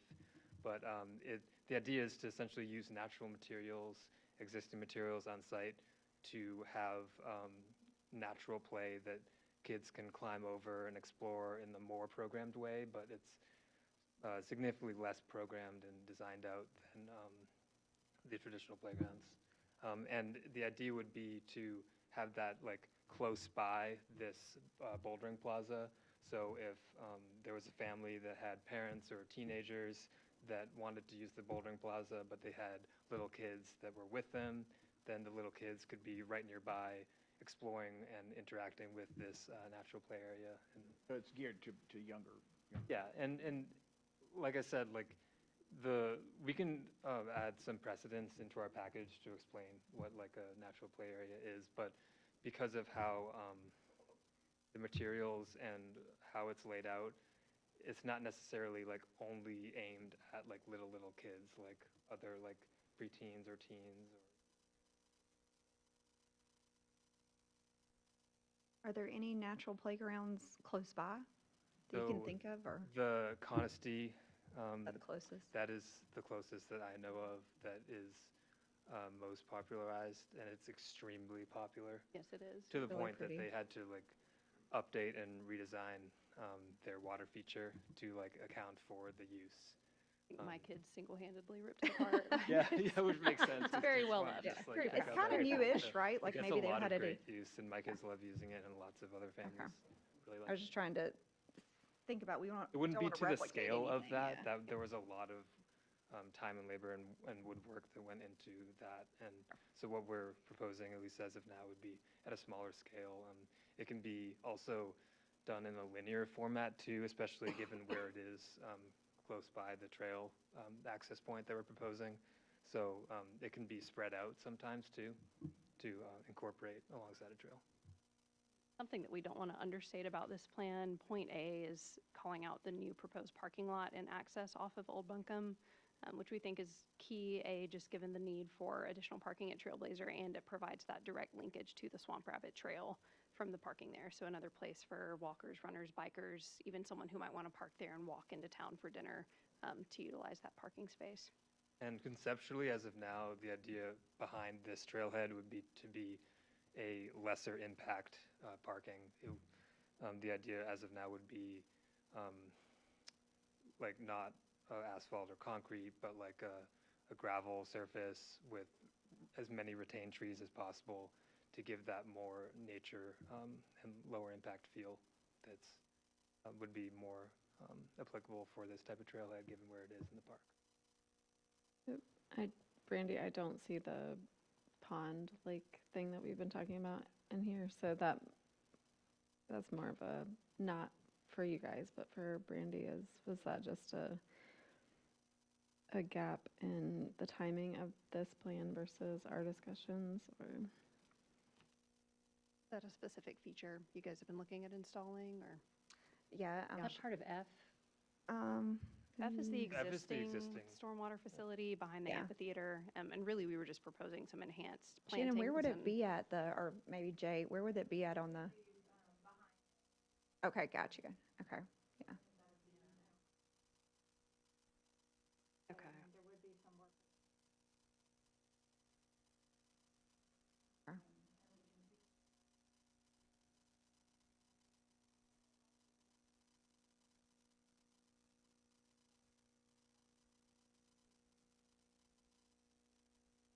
It could, yes, yeah, if there was an alternative. And like Kelly was mentioning, facility. I think we'll find out maybe in a month or so about that. So maybe that's whenever we get together again, we'll know whether that's something that's going to be funded. It's good to know. Perfect. I was ready to move on. Yeah, Look at the can we next move one. on? No, this is Anything great. pressing? Do it. Yeah, And then thank just you. kind of a note on these concepts overall. So the survey closed end of last week. So these are really just our first stab at, let's take everything we've heard from staff, from the survey, and get it reflected on a page. Before there's a final master plan developed for each park, you'll probably see at least 2 to 3 iterations of a diagram like this for each park. So these elements can evolve, change, shift around. So that's why y'all's feedback at this stage is really crucial, just to help shape anything you're seeing that's not called out or should be seeing. This is a great And Kayla, point to that'll let us include know. like vision boards, pretty It will. pictures, great. Yes, absolutely. Okay. Lots of pretty pictures We to like, come. we like pictures. Yes. Spring Park, Alex. So this is the master plan that Arbor put together in 2020. So we haven't looked at Spring Park in depth yet, just because we need to set a meeting with Upstate Forever and the Historic Society. But we have gone ahead and sort of started to delineate the different programming elements that were included in the plan. So kind of in that back area, the green is preserve and arboretum, so just kind of leaving it natural, some trails, some stream restoration, things like that. We have passive green space, which is C, which kind of acts as sort of the core of the park. Lots of different connections to all the other programming. The yellow is event space. The topography really sets up really nicely there for natural amphitheater and stage. And then the historic area, of course, would remain as is.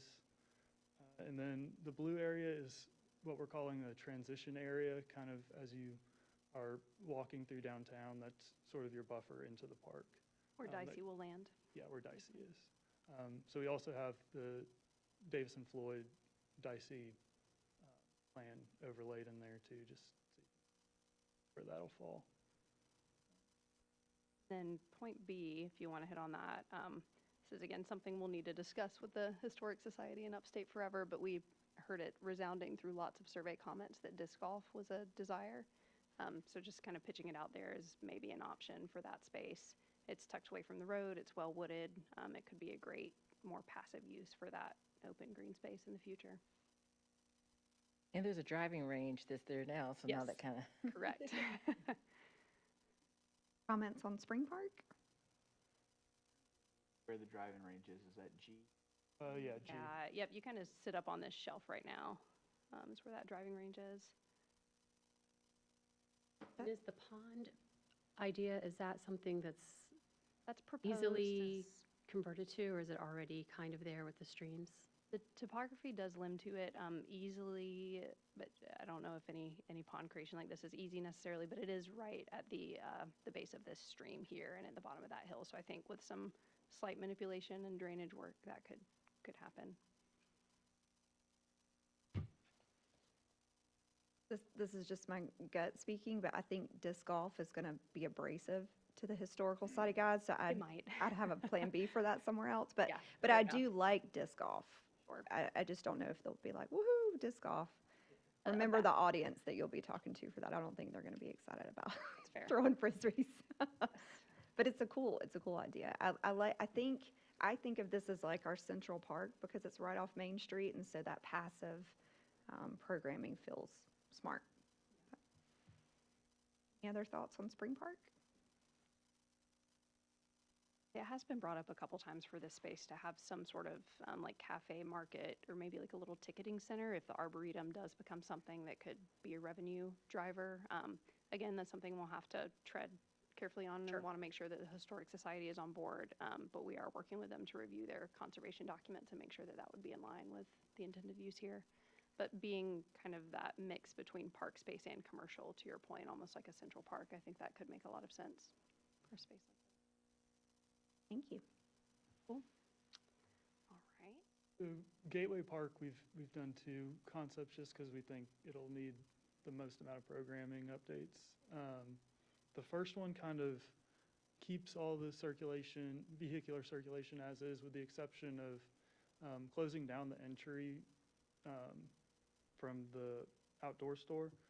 and kind of making that emergency access only, and then adding in a small roundabout or cul-de-sac sort of towards the end of it. That'll act as a pedestrian node. J on this plan is the outdoor fitness equipment area that Jay alluded to earlier. We're showing pickleball at H next to the existing tennis courts. We're showing upgraded bleachers, seating, and ADA compliant pathways, and loop around the entire site, which will help better connect people to the different program elements. B would be a pavilion, and then also tied into that would be redoing some of the curb and gutter and existing roadway that's out there. And the top right corner is the existing bike pump track. Go ahead and jump to the other one, Kayla. So this is kind of building upon that, so still keeping that same emergency access only with a pedestrian node, tennis or pickleball courts, outdoor fitness stays the same, but then this one assumes that the baseball field goes away, depending on kind of the matrix findings, and C would be where the baseball field is now becomes sort of your open lawn space. The splash pad, we had to throw it in there just based on the survey responses, but we'll continue exploring the best place for that. And probably the biggest thing that changes in this one, other than the baseball field going away, is we're proposing a new parking lot where A is shown, and sort of closing off vehicular access except for events or food trucks or vendors or whatever for market. Would be just limited to that top corner, and the rest becomes pedestrian. And H, which was a great idea by Ian, was sort of a hammock area, so you would underbrush and just have passive seating areas. Hammocks? That'd be cool. Kind of Done. set up the large existing trees, have some hooks Right? affixed, That and, sounds so yeah. Sounds fun. Sorry. It's very TR. That's Yeah. very exciting. Good job, Ian. I was like, ooh. F is where the existing playground currently is. Improvements could be made to it, or it could be expanded. And then E is where sort of the trailhead to the bike pump track is. So cosmetic upgrades to that, and maybe enlarging it for additional seating, things like that. Something we were really thinking about in this concept is the use of the field for potential future events and festivals. So keeping this street, which now, I mean, you guys all know it well, but kind of a beat up drive through the site, but converting that into more of a true pedestrian, almost courtyard circulation. So something that you could have bollards up during the week. You could remove them and have it for food truck or delivery circulation to get people down to this field in case of an event. But then you kind of close it back off, and it almost becomes that sort of market festival street feel that runs just straight through the heart of the park. So we really liked the just pedestrian use that this brings back to Gateway. The only car entrance is going to be in Henderson. Henderson and Center Street. Parking would be situated on the outside, and the entire inside becomes.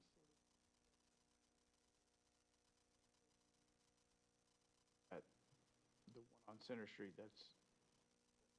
is Yeah. the seating going to go away there, or is that going to be? Seating would stay, but we'd improve we'd improve sidewalk connections down into the site, because currently. Hard to get down there. Yeah, this is showing a proposed ADA ramp that would connect to your sidewalk loop to span the whole park. So you could now park here and feasibly walk to the other side, whereas now it's more of a sprint down the hill. I actually really like closing off traffic there. It's such a weird little park, but I don't know. But it could be something really nice to make it more walkable and safe, as people are bouncing from one spot to the other. Was there, Education of people, because they've been pulling down in there and parking there for Ever. Yeah, I mean, so but I like the idea of closing that off. I mean, it kind of goes along with what you're talking about, that walkability. Right. that Yeah. people just, Hendersonville, think about this, y'all. Hendersonville did this. Hendersonville took away their downtown area, took all the parking and shoved it off to the side so that people had to walk down. But look how busy that town is. Done, it just takes, they educate a lot of folks that you couldn't park where you wanted to park and get there. Parking in front of the store, that's what I'm getting to. I think TR2, to that point, is really well situated to that just because it has the trail.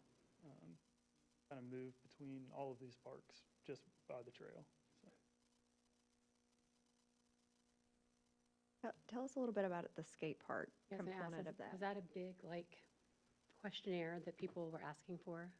And I think it goes along well with how Gateway currently is situated. It's more of an active park with the pump track, tennis, all the other uses. So it kind of fits in well. And that bubble is obviously conceptual in nature. It's not to scale, but could be a good use for it. I'd like to add one thing about the skate park. This is part of our attempt to add some teenage programming into these parks. I know several times I've visited Gateway Park. We've seen teens loitering on the playgrounds, and I know that happens at a lot of different parks and playgrounds, and this is just an opportunity to give teens a place where they are welcome and we would like them to congregate at. And if thinking from the perspective of a teenager, if there was a skate park that popped up in my community at that time, I would be so stoked to go and check it out. And Correct. it's a spot that we're welcoming them to come congregate at. I think that could be a very positive And it's so easily walkable from the high school, so they are there all the time, yeah. Nice and visible. Yeah, yeah. Yeah. Yeah, that's Cle- good. Clemson got a new skate park, by the way. I heard. We're behind the times. What other comments on Gateway? What about the baseball field? Like, how often is that used, and how will that change programming that's being? That is something we're still studying. It gets some use right now. It overwhelmingly was not the largest thing we heard from the survey that people need and want to remain. So still in discussions with staff and the Matrix team about if that needs to stay. If it went away, would it need to be replaced? But just wanted you guys to kind of see the full scope of if that did go away, the amount of room that opens up and the possibilities for what you could do in its place. You guys probably already know this, but this particular park has a lot of nostalgia attached to it. So the baseball field particularly, so as I'm thinking about selling this to the community, it needs to swap it out for something good. So if you just said, let's fly a kite in green space, but if you sell them a splash pad and a skate park, it might be a little different when I tell my husband that I'm going to take away where he played Little League. So just know that that's like a big deal for us. But again, thinking of holistically how all this could work together in a really cool way feels smart. Yeah. Thank you for sharing the nostalgia part. If we were to move forward with the idea of removing the baseball field, there are several different options in which we could pay homage to the field and where it was by retaining certain aspects of the baseball field, and so you can still know where it was and where the bases were, where there are ways that we could pay homage to it while still revamping that area. So. Thank you. What other notes for Gateway? Are there other baseball fields? There's better quality ones, and is it Greenville County Rec that has theirs? A lot, yeah. Yeah. Yeah. Okay. And we do know that Gateway, I mean, going from where you guys are to this plan is certainly a very phased approach over time, which is why we wanted to present the two, because it'll likely be a mix of both. I think the immediate need here are some of those accessibility upgrades, making sure your parking, your vehicular circulation is safe and well-defined. And by doing that, you do set the stage for future elements to come online when the time is right. So. For our Facebook commenters, we are not getting rid of the baseball field at Gateway Park anytime soon. We're dreaming here, so great. Thank you so much. Next, we'll look at Athens. So like Ian mentioned earlier, Athens will pretty much, we we need to set a meeting with the community first before we really dive into this, and it's such a small park, but such an important park. So is the existing pavilion with the community garden behind it, so there's an opportunity to maybe expand that program. B is the existing pickleball / tennis court. We discussed removing the pickleball use from it and just leaving it as a basketball court. Maybe adding a seating area. C is potential new ADA connections to the playground and maybe some additional signage or an entry plaza that kind of draws your eye in along E, which is probably the most important part of this one that we kind of mentioned earlier, is maybe a connection to the gold line of the Swamp Rabbit Trail. And we've looked at two options. One takes advantage of an existing 25-foot sewer easement. That's option A. Option B, it would run through some HOA area, and there's an opportunity to maybe do that neighborhood shown. But we really think that providing some sort of connection to the trail would really benefit Athens Park and make more people use it, while still sort of leaving it to the community. What comments do we have for Athens? So I hear clearly making it more accessible by walking. Is this a park that you would see any advantage to having parking there, to have programming that people would come there like they do at Trailblazer Park and Gateway Park? We explored that, and you can drive up on the sidewalk right now and sort of parallel park there. But in our discussions with staff, our goal is to kind of leave it to the community and not make it a heavily visited. Okay, thank you. I think there's a lot of similarities between Athens and Greer with Victor Mills Park. It just has a long history of happening at the park, so overcoming that is difficult. It's going to take a lot of time more than anything else. Put the greatest park in there, but you're not going to overcome the community that avoids that area. Out and change their, certainly work on getting it to a point where people, a lot of it's going to be social. So. I think the good thing about this concept is a lot of it stays the same. It's just some minor cosmetic and ADA compliance upgrades, adding in that connection. I like that a lot, the connection to Gold Line. I think that's smart, again, from the high school. Great. Anything else, Athens? Thank you. We do have one more we'll look at, and this is the little property right off of Tubbs Mountain Road. So a bit unique from the other full park programming studies, so Ian will share a bit on this one. So for the Tubbs Mountain Land Tract, we're proposing to provide a multi-use trail connection. This section would connect the Leva Trail at the bottom of the page with the Swamp Rabbit Trail, or the top left of the page, off the page. If I could pause you for 1 second, because this took me a second. So this is that weird piece of land that's on Tubbs Mountain Road that I don't know if we as council know that it's ours. Does everybody know that that's ours? Okay. You know what I'm talking about? We had to reroute. Years ago, the Tubbs Mountain Road was set there through rerouting because of stormwater drainage. Yeah. Tubbs Mountain Road extension. Is it? Okay, Tubbs Mountain Road extension. Just this Yeah. little part right here. Yeah, because like the Harmony Ridge is up this way, sorry, from where I'm looking at it, and then the new development down there. Okay. All right, I'm sorry. Continue. I was like, it took me, I'm like, what are you talking about? We could flip back to the context. No, we got it. Thank you. So in the final document, we'll probably have existing site photos to add to it. But when we visited this site, it is a very nice feeling down in there. It's set down in, it's very naturalized along that creek.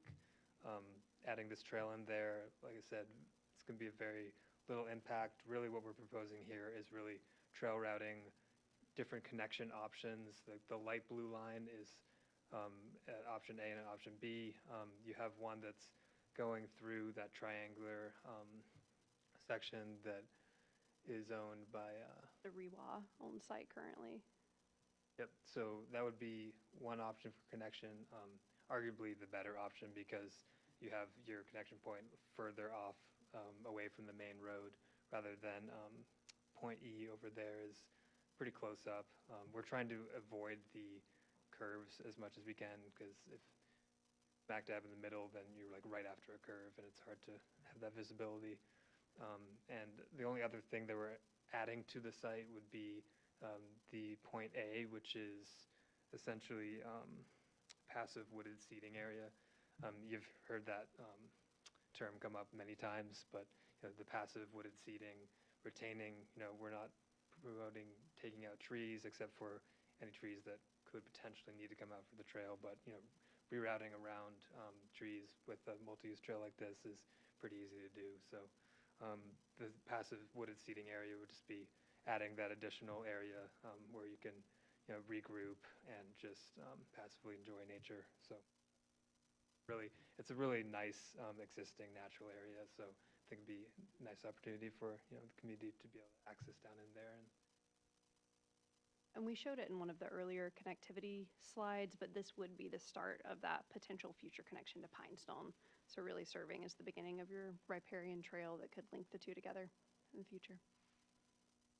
I want to go on record by saying Grant, who just showed up for this part, lives in this neighborhood, and it's technically his idea for number C for the multi-use trail, and you guys are stealing it from him. So just saying that out loud, he's been working on me for a while, me and Jay. Yes, so thank you for making all his dreams come true. Thank so. you, Grant. All right, any thoughts on Tubbs Mountain Track? Aren't some of these other, aren't these also owned by REWA, these other plots up here on the other side of A? Oh, to the north right there. Believe you're right. Yeah, we'll have to verify. Did you have a thought about another connection through one of those sites, or? Yeah, I think that, well, what we're looking at that bare spot there, that's where the parking is for Chicora Alley, I think. And this other corner used to be, depending on how old you are, Batson Store, or, which is now. But right next to that, I believe that belongs to REWA. Could that be a connection? Is that what you're thinking? Okay. Nice connection up to Good idea. Yeah, we can look into that. Yeah, thank you for Points adding that that. corridor. But the biggest piece of this one is going to be evaluating where that safest crossing point is, and The piece that's adjacent to where Chicora Alley, the parking there is, that's Greenville Water. Greenville Water owns that, but you're right, it was in the utility corridor. So they own that piece. Have a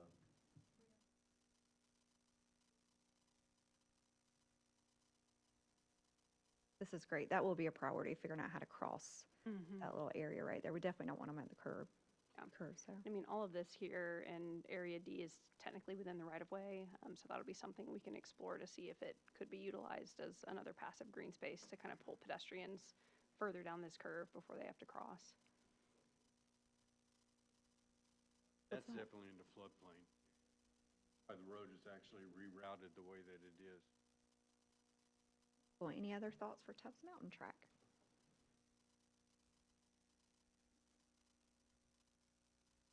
Right, so we're going to wrap up for you guys.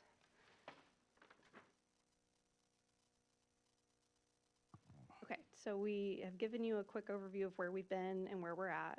So you can see just in our planning process, this point 3 is where we're getting into the conceptual site planning and really fleshing out our stakeholder feedback, which starts with you all, and then it's going to continue with some of the community groups, the Historic Society and others.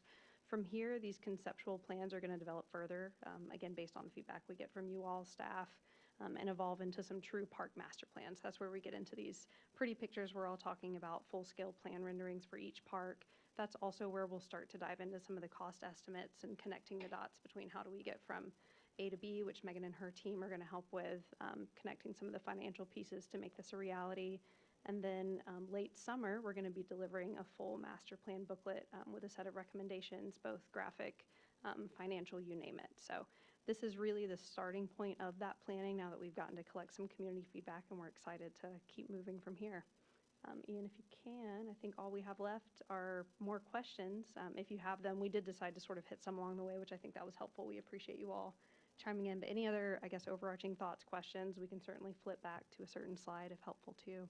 If I could start with maybe process, we have some thinkers on council. So how best to get, once we've kind of absorbed, because this is the first time we're hearing it. Yes. What's the best way? Should we just copy you and Shannon, and then maybe you guys Yeah, we grab will that work info with, from us together? with Jay and Shannon to get an email Perfect. out to all of you with this packet with our info, and feel free to reach out directly, call me, email, either. Would you either like works, that right? in a week, or what? How soon would you like So it? we are meeting with staff hopefully in another week or Okay. two to really dive into these. So there's not a big rush, frankly, on our end. I'd say in the next 2 to 3 weeks, if you Okay. can give any feedback you have on these initial concepts, that'd be wonderful. Great, thank you, Kayla. All right, any overarching thoughts or questions for Seaman Whiteside Gonna- team? I was just going to ask, so when do you plan on maybe going through Athens specifically and getting more info from them to incorporate in this? Yeah, so that's a key next step. So that should be happening within the next month. Okay. Again, going to work with Jay and Shannon to identify who the best community liaison is there, because that is a neighborhood park. We want to hear specifically from them what they need, what they want to see, so that we're not over-programming it, but also not under-programming it. If there's a big need that we're missing for that neighborhood, we want to make sure that's checked off. So, yeah, coming soon. And would you follow up with us? Will you let us know about the baseball, or like who's meeting over there? Is it something that Greenville County Rec was doing, or We is it just will. one-offs? Okay. Megan, did you see in your preliminary findings if there were any dedicated users? I know we've had started poking. If not yet, that's fine.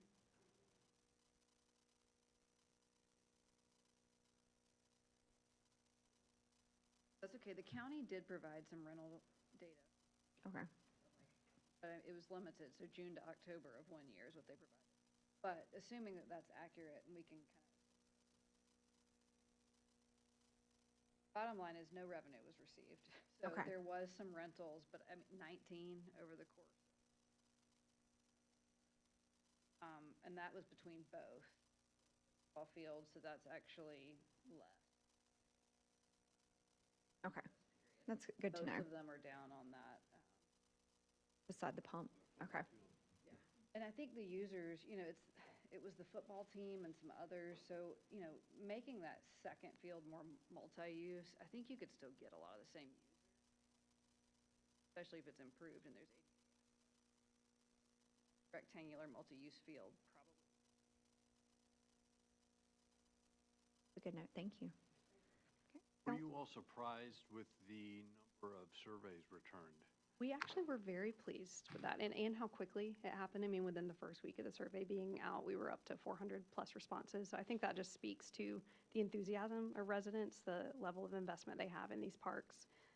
And it was really encouraging because a lot of what we had heard from staff at the outset of this project was reiterated through the survey. So obviously a lot of fresh new ideas like the disc golf course, a lot of people saying they wanted more nature and walking trails, but a lot of those common themes came up. So yeah, the 600 responses I think is great for a survey of this size and duration. So it looked like equal numbers of people within city limits and outside of city limits. I know we gave people the option to say their address. And I mean, we're small city limits and people all around feel that their identity is with us, which we love. Do you know off the top of your head how many of those non-residents were close? So we are working on a map right now. That's why we asked for addresses, is so we could actually pull those pins in to start seeing that distribution. I think a lot of times folks may not know whether they are or aren't in the city limits or they're right on the boundary line. So we wanted to leave it open-ended so everyone could be considered. But yeah, I think it will be helpful to start dialing in on where did we get the bulk of our responses. I'm just curious. I mean, Yeah. I believe in programming for people who don't live in the city and come here and We want to had spend their several time in folks Travelers identify Rest. as visitors on the survey, which I thought was really interesting that they were still invested enough to participate and give us that feedback. What was one or two or three like weird, crazy ideas that you guys might have had that you're like, no, that's too wild or weird for TR? Remember what, I mean, the zip line ropes course came up several times, and I don't know if that's necessarily too wild, weird, or crazy. That's a Again, when you talk about like programming and is that staffed, is it a paid service, how you kind of work that into a public park is challenging. But I thought that was unique that people really leaned into that. Otherwise, nothing that struck us as terribly Ian, Hammond weird. Guy, you didn't have anything? We'd have to dive into it further to see, Okay. there were some that popped up a couple times, so as to how we incorporate that and if it's popping up 2 times. Somebody said something about a go-kart course. I'll have to verify. Okay. But- So there were a few fun ones. Yeah, We'll that make was sure to probably a report great back on gateway. those. Vote Yeah. on including Yeah. a go-kart course. Yeah, that was a thing back in the day, so. Was it Okay. okay, that makes Yeah, sense. I yeah. wondered, yeah. If you look where Brown's Feed and Sea is, there was a golf Okay. or go-kart Yes, track yeah, there. you can see it on the aerial signature. Okay. Popular date spot for some of us back in the day. Oh, I believe it. All right, what other questions or comments or anything else for Kayla and her team? Thank you. Yeah, thank you. Thank you guys very much. This was very helpful. Yeah, We very good. appreciate Thank- your time. Thank you for hanging out late with us too. It's really important. Thank you. All right, moving right along, I think we have Shannon Herman for administrative update. What you got for us, Shannon? Thank you, Mayor Amadon. Do a quick reset here. I just have a couple things. A reminder to the community, we have our accommodations tax applications are due April 30th. Also, very exciting news, we are partnering with Greenville Sports League to program the parks now. And Greenville Sports League is an adult sports league, and they will have some summer programming coming in. That opened up today on our website, and their website. And so they're going to bring in this summer softball, kickball, and soccer. So signups are up now, and that will begin this summer. And then finally, we have authorized a road and sidewalk inventory study to go underway to inventory every single road, both city, county, and state-owned, as well as every single sidewalk. And what it will do, it will denote the condition and kind of rank them in order, any missing pieces, any broken pieces, things of that nature. And we can use this, no pun intended, as a roadmap as we go forward and look at our next street improvement opportunities. So we are using funding from our municipal match, which comes from the county to the city to do this study. Are We'll- we, oh, sorry. Go ahead. Is it a consultant? Or are we doing that in-house? I'm We sorry, are doing you it with Alliance Engineering, which is our engineering firm we already have under contract. Great. Can you advertise the Sports Adults League on Discover Travelers Rest or on the social When media? Beth gets back from vacation, yes. Okay. But she's been working with Greenville Sports League for that, so I think that they do have something planned to come out, so. Okay, and then the other thing, letting people know we are going to survey the roads and sidewalks. They'll love that, so that'd be another good communication piece. Yep. Okay, thank you. You're wanting to play kickball, aren't you? I do. I knew it. If we all join the kickball team, do we Yeah. have to announce that at every game? Yes, or we what? do. Good question. Public duty. Agenda notice. I love it. I just had one thing, the holiday hop, the Easter hop on Saturday. I hope you guys were able to walk around. It was just so fun. But our staff does a great job. I think we had Beth, Renee, Teresa, Carson, all the public works team. I mean, it was just a big deal. So thank you for that. It was adorable. So thanks. Anybody on council have anything for the good of council? Motion to adjourn? Second? Second. All in favor? Great. Thank you again for sticking with us for the last 2 hours. Appreciate it.